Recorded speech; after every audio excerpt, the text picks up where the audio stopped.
ఇల్లు అంటే కేవలం ఇటుకలు సిమెంట్తో కట్టే గోడలు మాత్రమే కాదు, అది పంచభూతాల సమ్మేళనం.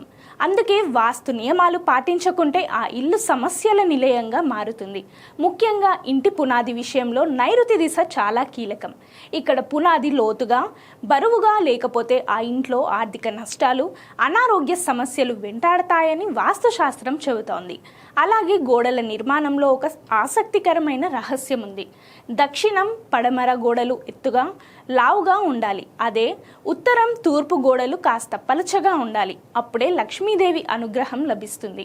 మరో ముఖ్యమైన విషయం ఏమిటంటే పొరుగువారి గోడను ఆనించి మీ ఇంటి గోడను అస్సలు కట్టకూడదు.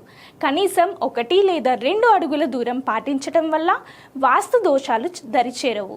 ఇంటి నేల మట్టం ఎప్పుడు రోడ్డు కంటే ఎత్తులోనే ఉండేలా చూసుకోవాలి. గుర్తుంచుకోండి, సరైన దిశలో కట్టిన ఇల్లు సుఖశాంతులకు చిరునామా. లేదంటే జీవితాంతం కోర్టు గొడవలు, మనశ్శాంతి లేని బతుకు మిగులుతాయి.